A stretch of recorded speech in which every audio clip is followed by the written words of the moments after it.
much more cash controllable. Have acquitted themselves well. Osweiler avoids the rush and then throws it away. Osweiler looks to his left, comes out. Sometimes throwing that football away is the best. 2 yards. First down for the Raiders.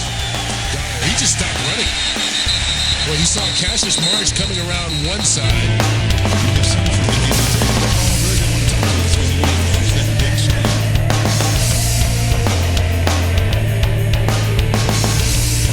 Incredibly aggressive this evening. Why'd you guys come up here today?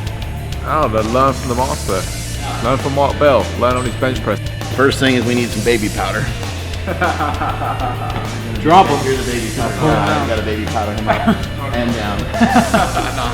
He's pretty tall, so it's gonna be a lot of coverage. Before we come up here, learn from Mark, learn all the tricks and the traits. Use some of his gear because of his wrists. He's got bad wrists, so I thought if we could get those wrist wraps on him, help him out with his workouts. But I thought most important knowledge, he's 23 years old. You can learn a lot from a guy that's dedicated his life to powerlifting. My job is to make sure that he is in the best situation to play his best. So what he's doing in the off season, working out hard and training, can allow him to perform better on the field.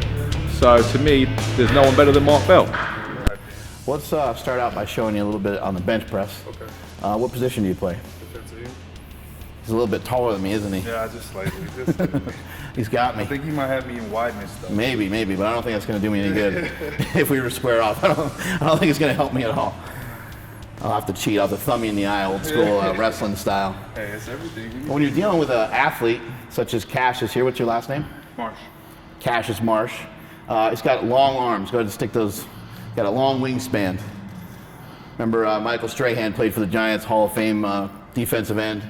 Similar thing, just really tall, really long, and it makes for an awesome athlete a lot of times. So you look at Usain Bolt is built like that. You got a lot of guys in MMA are built like that. Bones Jones, right? Yeah, a lot, and the other Jones that plays for the Ravens, right? Yeah, no, he's All right, Patriots. They just traded him actually. Did they trade him? They just traded him to Arizona. Right. You got a lot of these athletes that are really long and lean, and it makes for an awesome athlete, but it can create some problems when it comes to a movement like this. The bench press, is not really a natural movement. To have both your arms pinned behind your body like that with a large amount of weight on your chest is not a normal movement. We're made to push. We're made to push ourselves off the ground. We're made to push stuff, throw stuff, punch, be able to fight and move and stuff like that. But we're not really designed for this. So we have to figure out how do we make ourselves designed for it, because it is a good movement. It does allow you, it does help you get stronger. It helps build overall strength, not just strength in your upper body. And it's a movement that's often required by coaches, and it's a test that they do in the NFL Combine, and it kind of places people in a certain rank, bench pressing 225 pounds for repetitions. So when it comes to bench pressing, we got to figure out how do we take this movement that's completely fucked and make it a little bit more natural and make it a little bit more safe. So I'm going to have my boy Silent Mike here line up on the bench. He's going to show us a thing or two. Did you go to the combine? Yeah, I did. And did you do the 225? I did. How many times did you do it? It's not a good result. I had a messed up wrist. I won't make excuses, but I only had 15 reps. 15? Yeah. That's not that bad. I think I said like I did 6. 20 at pro day. So Well, I improved. he just ends up being inefficient when you're that tall. He's efficient to play defensive end, and he's not efficient to do some other things such as bench press. It becomes very difficult. He'd have to, for him to be able to bench press a lot of weight and for it to be like a main thing for him, he'd have to probably weigh like 350 pounds because of how tall he is, or 330 pounds because he'd have to kind of widen out up here to make up for how tall he is. So Silent Mike, who's short and fat, he's going to have an easier time setting up here on the bench press. The first thing I like to teach is to have people lay flat. And the reason for that is I think everyone can kind of understand what that feels like. Sometimes when I'm trying to teach people to arch and teach people to do different things with their shoulders, I'm not really sure exactly what I'm talking about always, but everyone knows what flat feels like, okay? So you got him laying completely flat, and now what he's going to do is he's going to take his shoulder blades, he's going to pull himself up with the barbell. We always like to utilize the barbell to create leverage, whether it's a squat, a bench, or a deadlift. We always like to use the bar to get ourselves in position. So do that again. Watch as he takes his shoulders, he's trying to tuck his shoulders like into like his back pocket almost. And we're not really trying to arch the lower back because we don't want our lower back to be hurt. The lower back, actually, if Mike just flattens out again, the lower back will actually be arched automatically when you put your feet down because of the nature of the bench press. It's a weird movement, and you can see there's already space right here. And you know, even though he's got those big fat love handles, I can still get my hand through there. There's still some space right there. So we're not really trying to arch the lower back so much. We're trying to arch the upper back, and we're trying to pull the chest up. The breasticles, I like to call them. Mm-hmm. Then you place the feet down, and once you get the feet down, you want to try to get your legs tight. You might hear sometimes people talk about leg drive. So what he's trying to do here is he's trying to actually push himself off the bench this way, in this direction. He's pushing his, he's also pushing his knees out a little bit, kind of flexing his butt, and that's also going to help keep his hips down. Probably seen some guys squirm on the bench and their hips keep popping up. This angle right here with the knee below the hip is going to help to keep his chest and keep his sternum up throughout the entire range of motion. For a guy like yourself who's so tall, we'll probably have to go out much wider. Probably end up looking like something like that. So as he takes the bar out of the rack, he's not going to try to shoulder it out this way.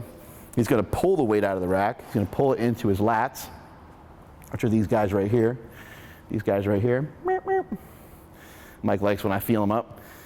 Going to bring the weight down, and going to bring the weight down. As he's bringing the weight down, he's pulling his elbows into his side a little bit. You notice where the barbell is in relation to his elbows. If you come over here, and you kind of see his elbow is this way on this side of the barbell, and his hand is here. So everything's kind of in alignment. He's got really good leverages to be able to press out of this position, and when he presses, he's going to kind of throw his elbows back out a little bit. And he's also pushing the weight up and towards his, what is that, your third chin, Mike? Fourth. Towards his fourth chin. We don't have double chins in here. This doesn't make you strong enough. We need about 3 or 4 of them. But he's pushing it towards his neck, basically, as you can kind of see. Lower pecs / sternum, and then driving it up and back. Some things to try to avoid that we see often is people holding the weight in their wrist a lot, like that, and people going with their elbows out. Hold like this. Yeah, elbows out, and just it's causing, when you do that, you're just causing too much rotation to your shoulder. It's just too much movement, basically, for your shoulder to even handle. You can see like where his elbows, how far his elbows are back behind his body right now. Right. When his elbows are in and he's doing the lift the right way, his elbows are barely behind his body at all. They're almost still in line with the bench press. Right. But when his elbows are out, they're not only behind his body, but they're behind the bench press, which just puts you in a really shitty, compromised position. So it's pretty simple. There's not a ton to it. As we're taking the weight out of the rack, again, we want to try to pull the weight out of the rack. We want to try to bring our elbows in as we're coming downward. As we come back up, we're going to throw the elbows back up. We're going to press the weight up over our chest, upper chest / neck. So let's have you lay down and give that a try.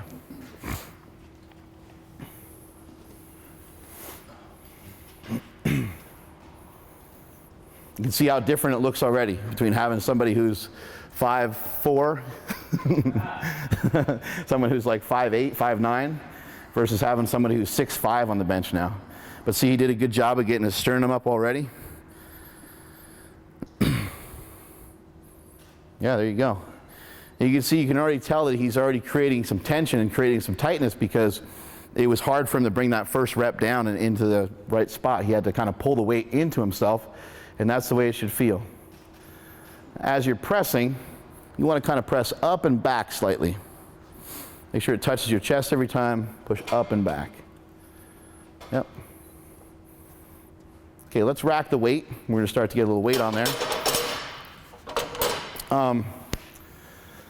One thing to be cautious of, for those of you that play football or play any other sports, you want to try to be cautious of, you're always taught to be explosive, but if you don't know how to do the movement that well, or if you're injured or banged up, you said your wrist is bothering you, so if you're, say your knee is bothering you, how explosive can you be in practice? You can't really be very explosive. So if something is new to you, or if you're slightly injured, don't bother with the explosive stuff until you feel like you got it down a little bit better. And then same thing with form. If you feel like the form is off, if something's not right, you're better off, you need to start doing everything slow at first. You learn it, it's ingrained into your head, and then you can move faster.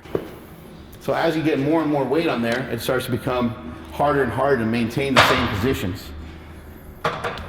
But But this is just 135, so it shouldn't be a big deal yet. Good. Try to pause it on your chest just for a second and then press it back up. There you go. For any of you that coach out there, or anybody that's having trouble learning something, slowing things down a little bit, throwing in something like a pause is a good way to help teach. Make sure it touches your chest all the way down. Is a good way to relearn how to do stuff the right way. You pause the bottom, pause the top slightly. Make sure you're doing the movement the right way. And when you do the movement the right way, you can rack it. You do the movement the right way, at first it's kind of torturous just because you're not used to it. Start doing 8, 10 reps or something like that, and you'll get fatigued even with just a small amount of weight on there. Order? Yeah, let's throw a 25 on there. What'd you do yesterday, bench-wise? Start off 275, 75 for 8, and then went up to 315, and then just went for as many reps as I could for another 3 sets. And about 315 for 6, 7, Strong. and then just chill. Yeah. How is your strength relative to some of the other defensive linemen on the team? It just depends. Like some of the older guys, just strong, just naturally. Yeah. Like Michael Bennett, I don't know what he benches, but it's more than me. right. I've never seen him. You know, he doesn't do too much bench. A lot of these guys, they don't have to do too much. Like Brandon Mebane, extremely explosive, extremely strong. Up in here, he doesn't do a whole lot of bench, especially during season. Yeah. Do the older guys maybe lift a little bit more? They've been in the league a little bit I longer. think their bodies are just, further developed. A lot of the young guys right now, you got to build your bodies up because, you're going against grown men. Right. Those guys who are like 26, 27, 28, been in the league for 5, 6, 7 years. How old are you? 23. Oh, okay. They're still growing. Yeah. Yeah. A lot of those guys are fully developed and Yeah. stuff. So they keep the strength for longer. I have to work harder to keep my muscle and my strength. So, but some of those guys, like I think J.R. Sweezy, he's an offensive lineman for us. He's definitely hitting 500. Oh, nice. For sure. Yeah. But yeah, he's a big old dude. He's a former defensive lineman, but big old back. They're just different bodies. But more the interior guy. Oh, Ataba Rubin. He's number 77 for us. I don't know. I love to see him bench. He's got those guys who are just wide in every way. He just walks around he's crazy, man. He's got to bench. He probably benches What's it like being around some of those athletes? I mean, it's just one mutant after another, right? It's a whole. Everybody. It's just different types of freaks. Me, I'm more flexible and my motions and quickness and speed and balance and stuff like that. That's where my blessings are, hand-eye coordination. But somebody's like Ataba, he's just brute. You see him take on double teams, man. It's crazy. What about beast mode? he's a whole, This year you didn't get to see as much of it, but man, his feet are just. His feet and his balance are just outrageous. Even in practice, he doesn't even practice.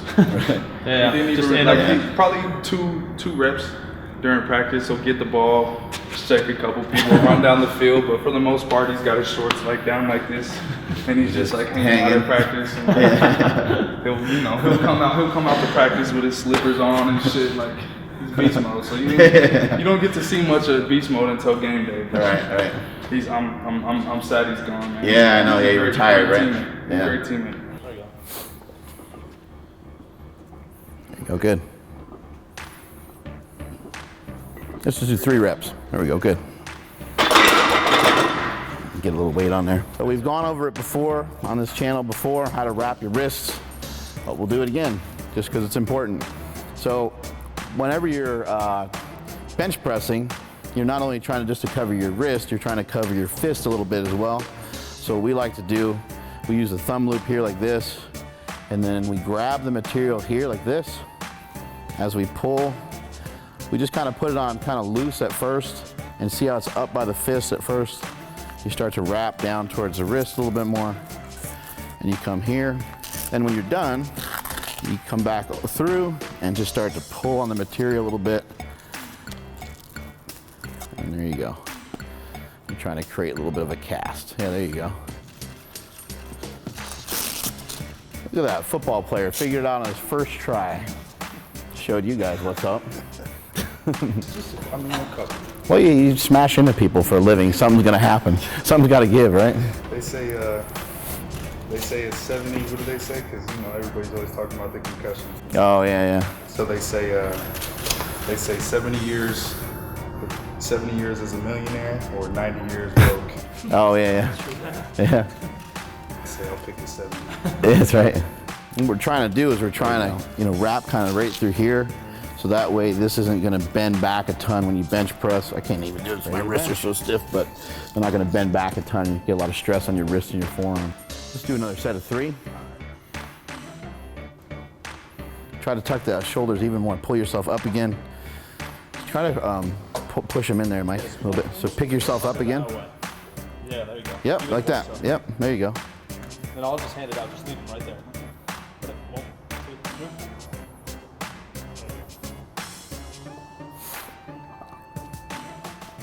There you go, good, yep. Good, punch hard as you're coming up. There you go, good, yep. Good. He's got the lats. Well, since you benched yesterday, we'll just go to another quarter here. Do that for triple. And then we'll throw a slingshot on you. Okay, another set of 3 here. Do that one more time. Move your head back a little bit more this way. And when you do it, so try to make sure that your whole body doesn't move a lot. You want to just move just your shoulders. So you're trying to pick everything up through here and get like that. There you go, good, yep. Perfect. Yep. Yeah, keep that. So keep your ass in the same place. That's right, yep, exactly. Yeah, because if you move your butt, then you're moving everything. Yep.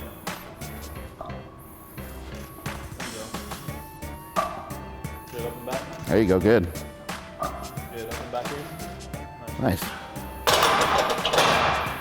You got the NFL shield on your arm there, huh? Yeah. That's pretty sick. That's Got pretty that cool. As soon as I got drafted. Yeah. I've been waiting for that for a long time. Yeah. Space Your whole life, right? When did you start playing football? I've been playing for as long as back. 5 or something? Yeah, just throwing a football I around. played in the NFL, so. Oh, cool. And my brother before me, he got drafted before I did.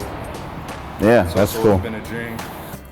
When did you kind of realize that your dream was going to come true? Like, what you're in like your 2nd, 3rd year of college or something? You kind of realize like, I have an actual legitimate shot. Or even high Because otherwise it's just sort of a dream. Like, when did it kind of I think probably start to realize you're kind of different than everybody else? I guess because everybody dreams of going. I dreamed of going to the NFL. Everybody dreams of it, right? yeah, I think probably my freshman year of high school. I always had like the mindset like I was gonna make it, cause yeah. Were you just a lot bigger than everybody too, kind I of? was always big, but like when I was real young, I was always super fast and athletic. Yeah. And then I was too big to play in my age. Yeah, like Pee Wee League or whatever. My mom was like not having it. She was like, I was like 9 years old and I had to play with like the 12 years old. Oh, gotcha. My mom wasn't having it, so I skipped. Couldn't play football and got fat. I got fat and I was just like Pee Wee football. I was just kind of like average. Eating Doritos and shit every day. Like shitting like top ramen all day. Yeah. All that nasty shit. And then I think my freshman year of high school, I just started figuring it out. Yeah. And we played, actually the school I ended up transferring to my freshman year, we played them, and I had like, they moved me from middle linebacker to nose guard. I think I had like 4 sacks, like 5 TFLs, caused like 3 fumbles and shit. And I think that's the day where I was like, okay, defensive line. Like, okay. I still hadn't figured out what I was, Right. My first couple years I played running back, I was so fast. Right. And then I got fat, and I had to like figure out like, what. Can't have a fat, not only fat, but fat and white, a fat white running back. Exactly. Like 2 major strikes against you. Exactly. So I was like, I got to figure out what I'm going to do. The taller athlete, you want to make sure that the slingshot comes up kind of on the biceps.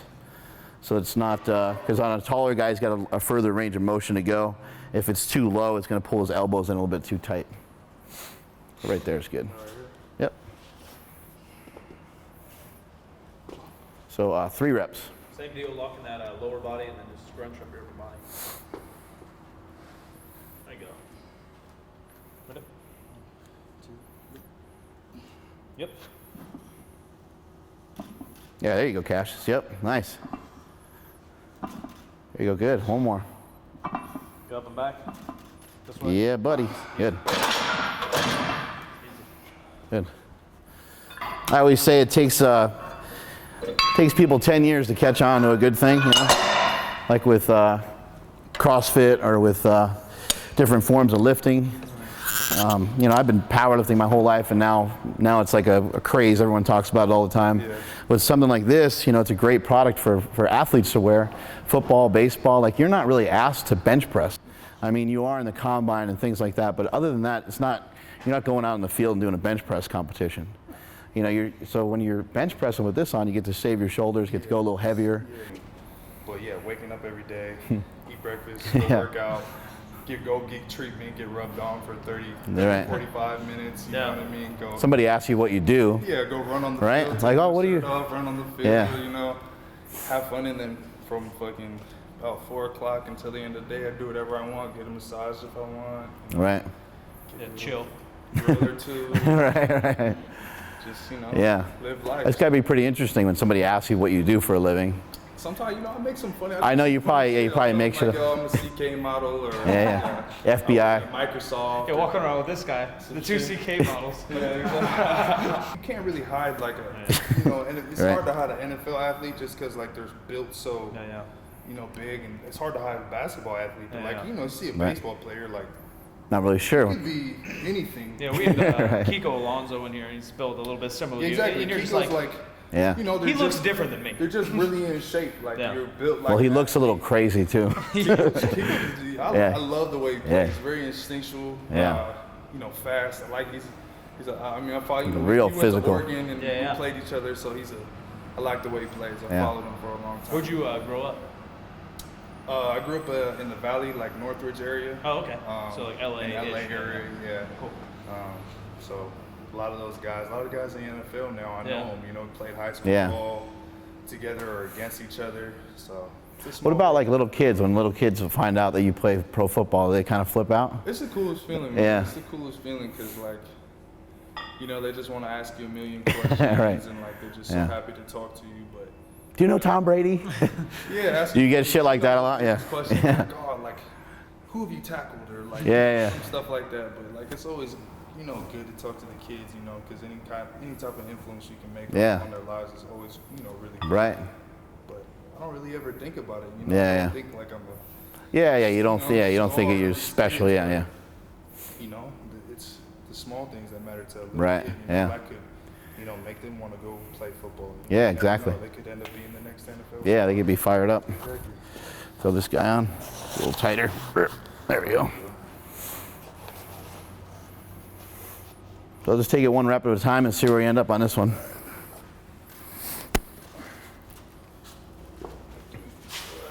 Keep everything intact. Get those shoulders back.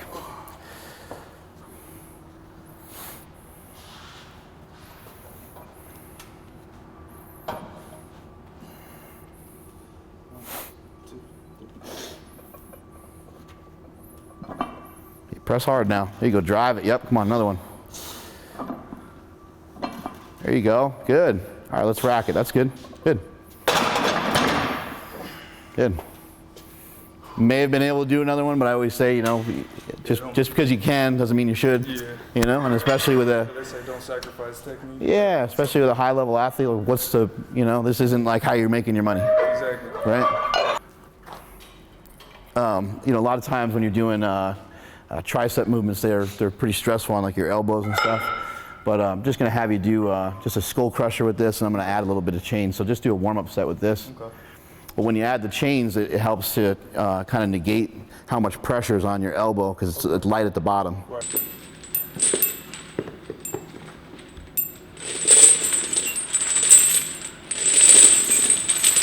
it's important to have strong triceps. In order to have a big bench press, you have strong triceps. So you start to break these movements down. You find 5 movements or so that we can all agree upon that would be good for football.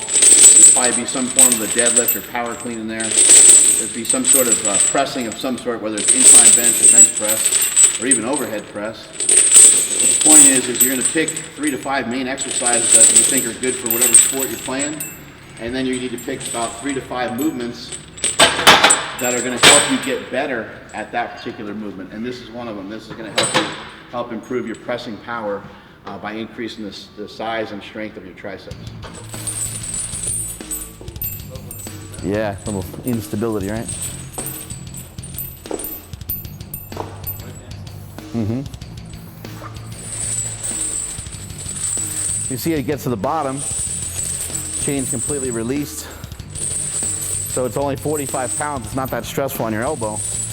But as you go to press into it, it's got about 3/4 of that chain jumping on the bar.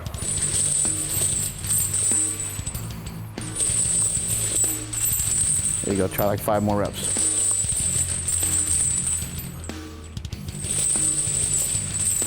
There you go.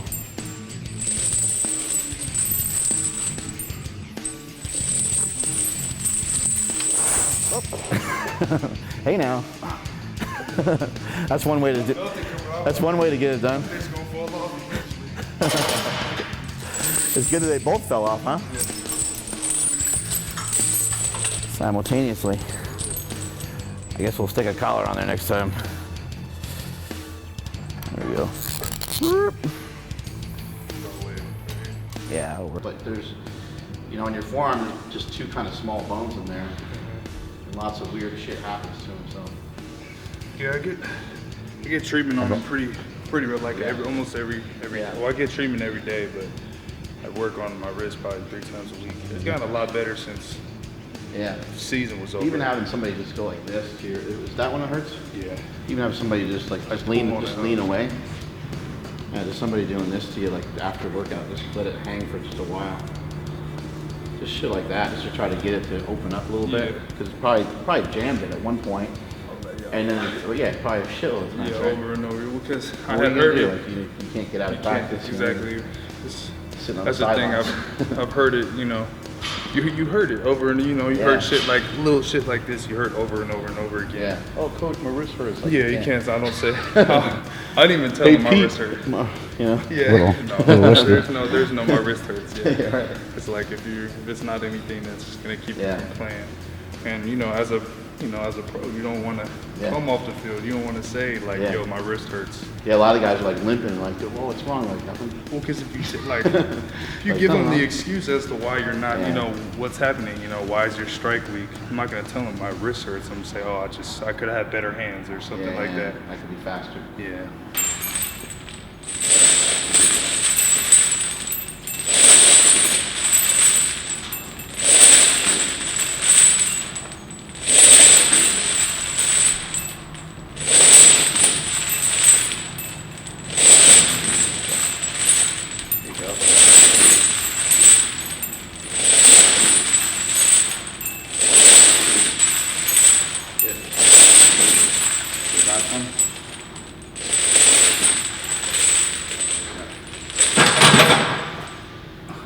All right, well, we showed Cassius today, we showed him how to bench, and then we gave him a weapon. We gave him a secondary movement here to help build up the bench. Again, whatever sport you're playing, you can look at whatever sport it is that you're playing, whether it's soccer, football, MMA, doesn't really matter what it is.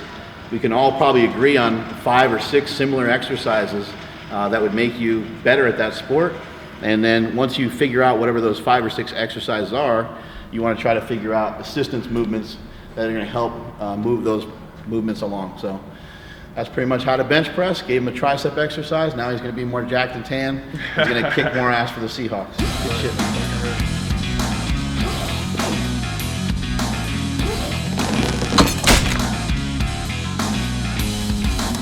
Thanks for watching the last video, guys. If you want more content, be sure to subscribe, like, share it. Leave your comments below on what you thought. If you want to see more content from the strongest gym in the West, be sure to click up here. And if you guys want the best gear in the powerlifting game, all the strength sports, slingshot, right over here.